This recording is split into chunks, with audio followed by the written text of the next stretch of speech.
The Wind in the Willows by Kenneth Grahame.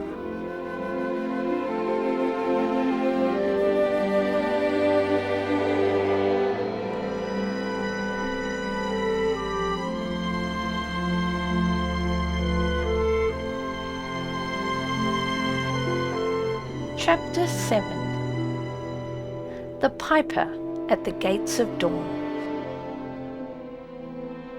The willow wren was twittering his thin little song, hidden himself in the dark selvage of the riverbank.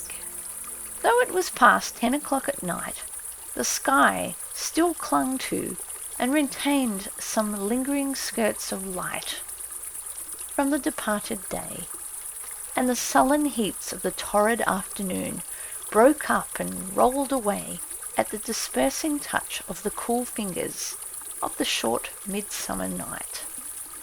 Mole lay stretched on the bank, still panting from the stress of the fierce day that had been cloudless from dawn till late sunset, and waited for his friend to return.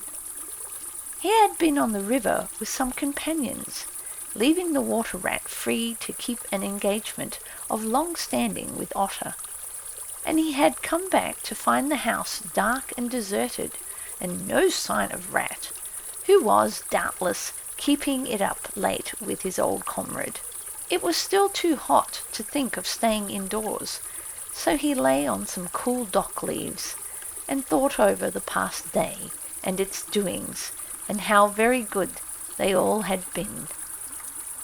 The rat's light footfall was presently heard approaching over the parched grass. "Oh, the blessed coolness," he said, and sat down, gazing thoughtfully into the river, silent and preoccupied. "You stayed to supper, of course," said the mole, presently. "Simply had to," said the rat. "They wouldn't hear of me going before. You know how kind they always are, and they made things as jolly for me as ever they could, right up to the moment I left. But I felt a brute all the time, as it was clear to me they were very unhappy, though they tried to hide it. Mole, I'm afraid they're in trouble. Little Portly is missing again, and you know what a lot his father thinks of him, though he never says much about it." "What? That child?" said the mole lightly. "Well, suppose he is. Why worry about it? He's always straying off and getting lost and turning up again. He's so adventurous. But no harm ever happens to him. Everybody hereabouts knows him and likes him, just as they do old Otter, and you may be sure some animal or other will come across him and bring him back again all right. Why, we found him ourselves, miles from home, and quite self-possessed and cheerful." "Yes, but this time it's more serious," said the rat gravely. "He's been missing for some days now, and the otters have hunted everywhere, high and low, without finding the slightest trace. And they've asked every animal, too, for miles around, and no one knows anything about him. Otter's evidently more anxious than he'll admit. I got out of him that young Portly hasn't learned to swim very well yet, and I can see he's thinking of the weir. There's a lot of water coming down still, considering the time of year, and the place always had a fascination for the child. And then there are, well, traps and things, you know.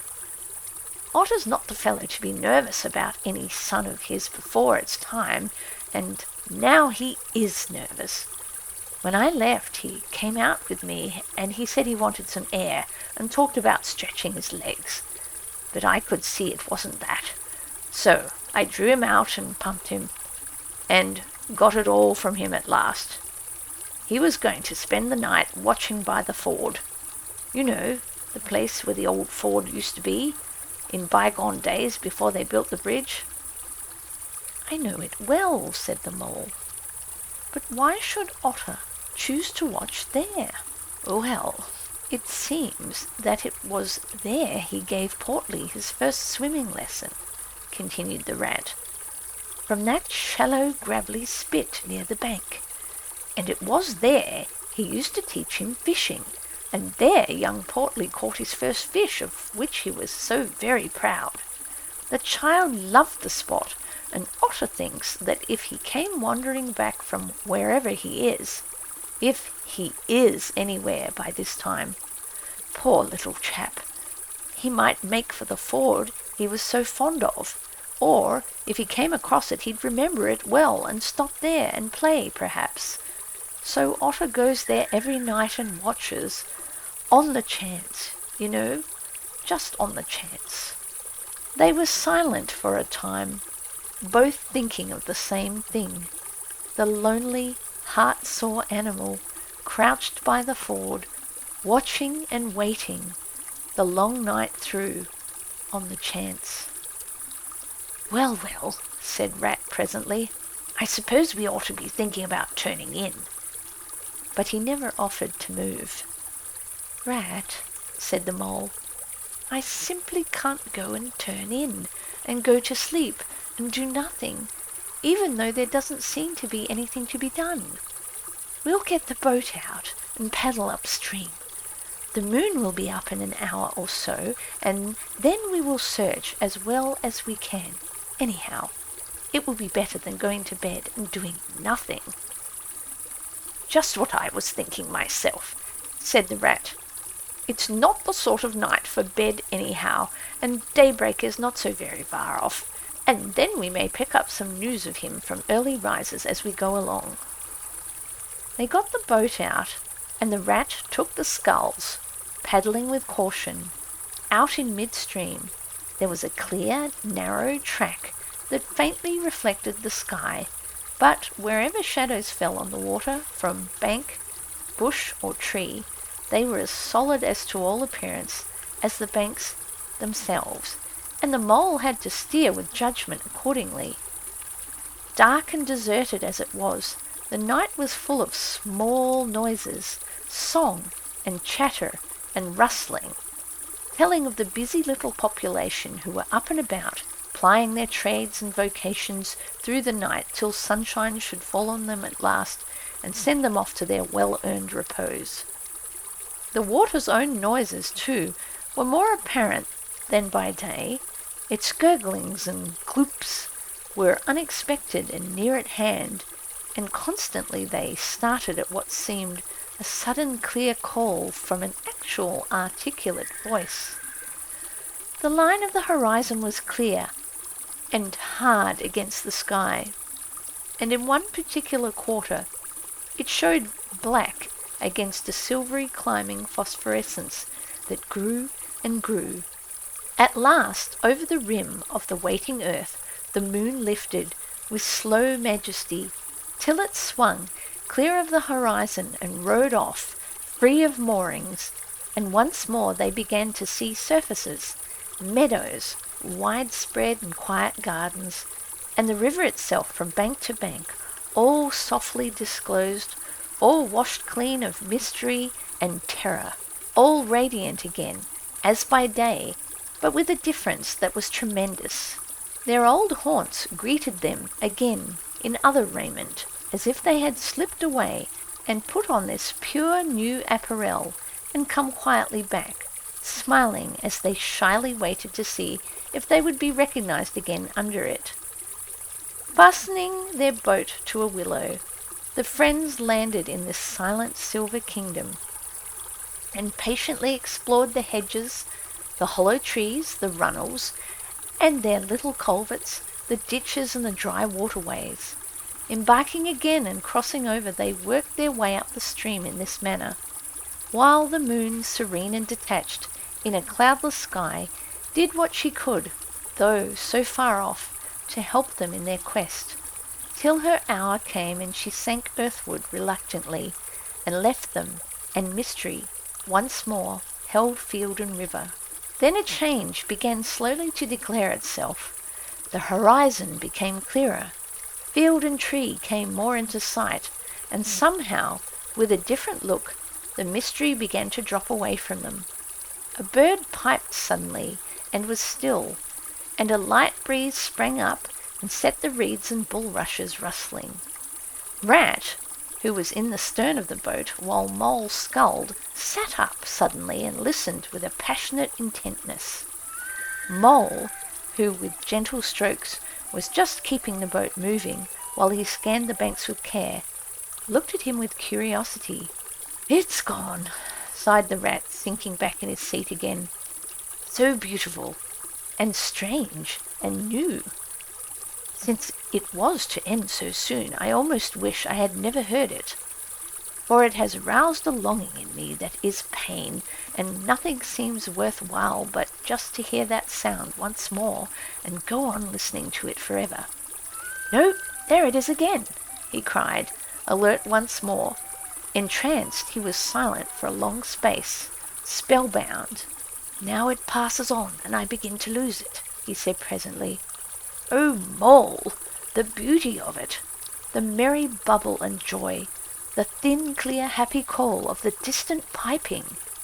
Such music I never dreamed of, and the call in it is stronger even than the music is sweet. Row on, Mole, row! For the music and the call must be for us." The Mole, greatly wondering, obeyed. "I hear nothing myself," he said, "but the wind playing in the reeds and rushes and osiers." The rat never answered, if indeed he heard. Rapt, transported, trembling, he was possessed in all his senses by this new divine thing that caught up his helpless soul and swung and dandled it, a powerless but happy infant in a strong sustaining grip. In silence, Mole rowed steadily, and soon they came out to a point where the river divided. A long backwater branched off to one side.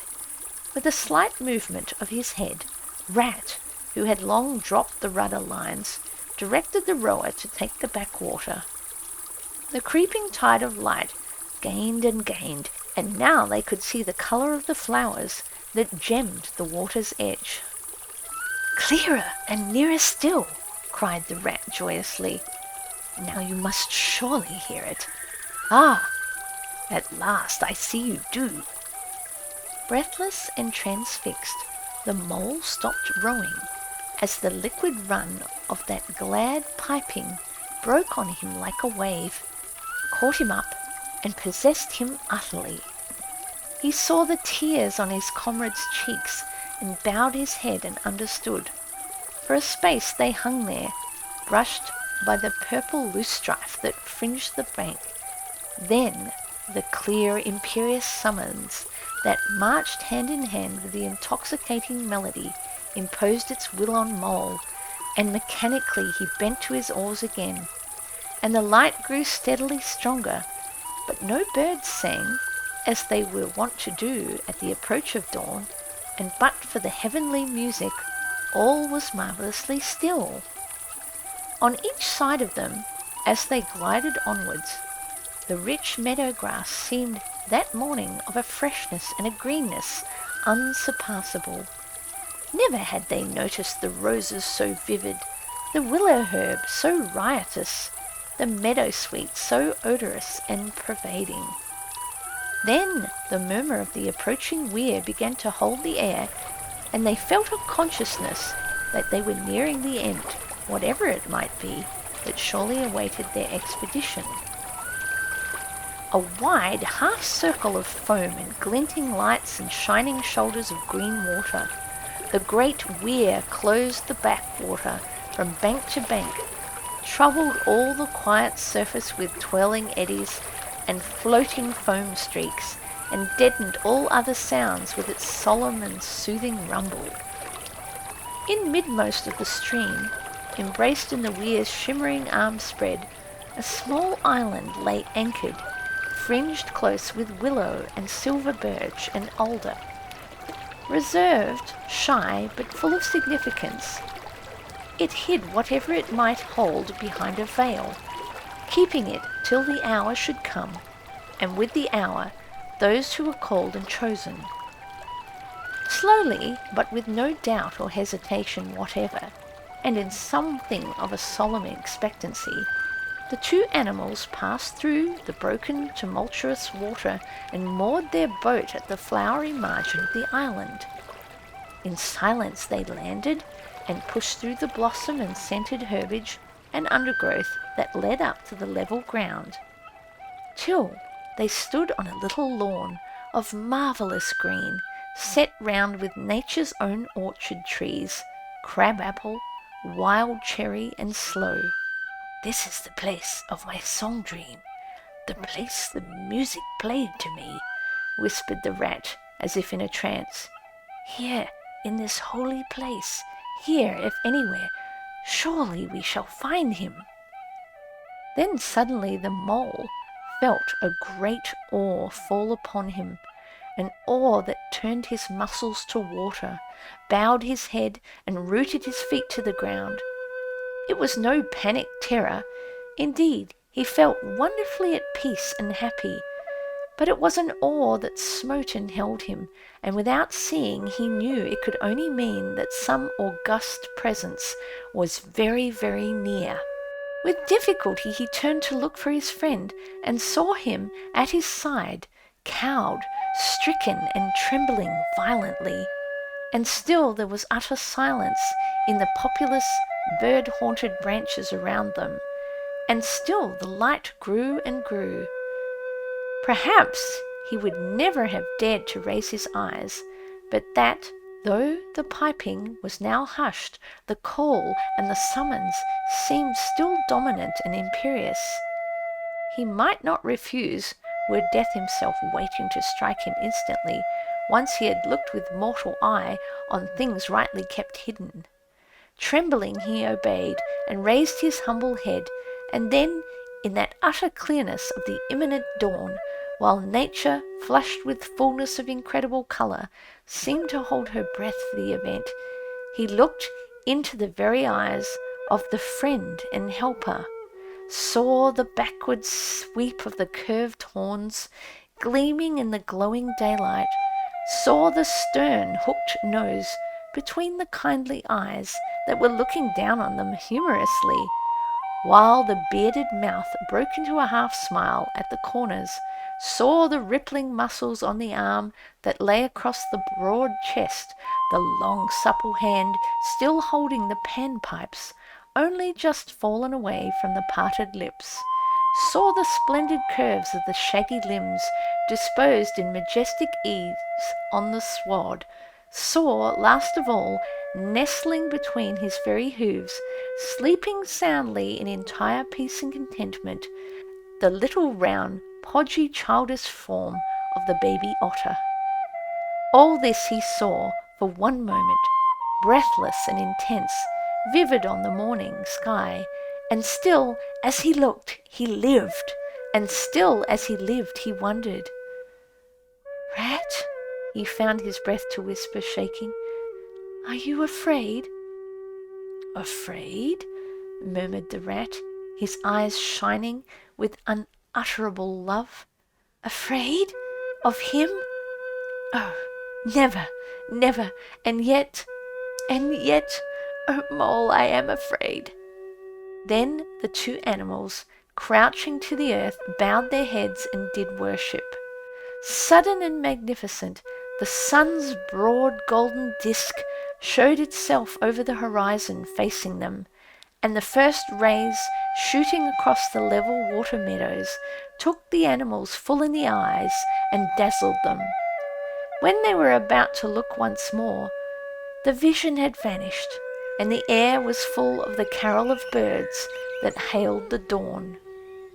As they stared blankly, in dumb misery, deepening as they slowly realized all they had seen and all they had lost, a capricious little breeze, dancing up from the surface of the water, tossed the aspens, shook the dewy roses, and blew lightingly and caressingly in their faces.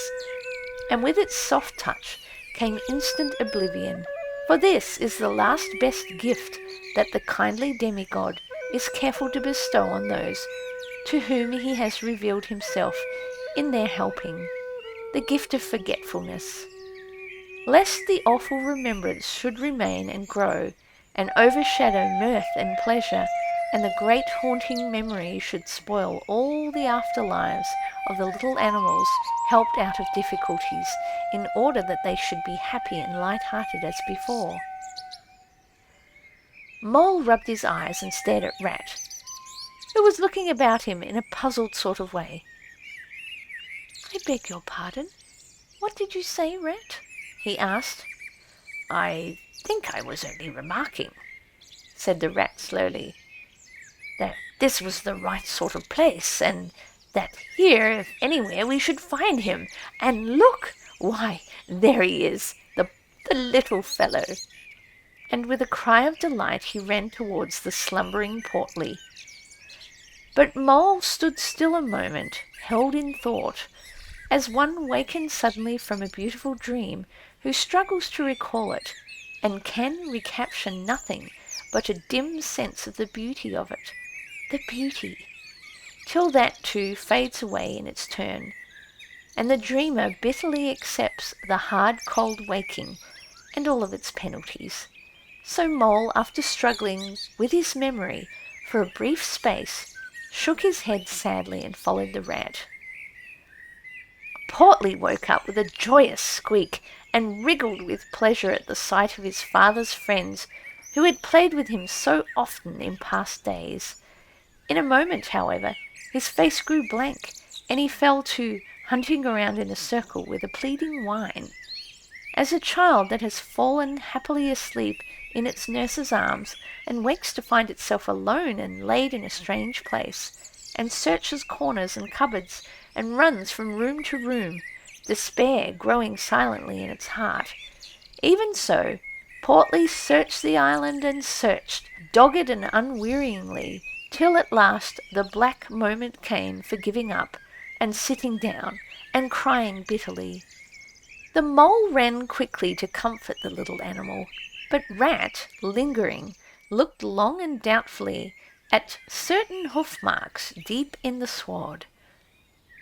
"Some great animal has been here," he murmured softly and thoughtfully, and stood musing, his mind strangely stirred. "Come along, Rat," cried the Mole. "Think of poor Otter, waiting up there by the ford."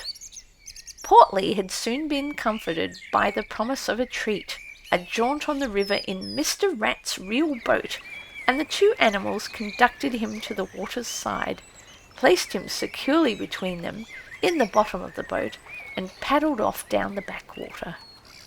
The sun was fully up by now, and hot on them. Birds sang lustily and without restraint, and flowers smiled and nodded from either bank. But somehow, so thought the animals, with less of a richness and a blaze of colour than they seemed to remember seeing quite recently, somewhere. They wondered where. The main river reached again. They turned the boat's head upstream, towards the point where they knew their friend was keeping his lonely vigil.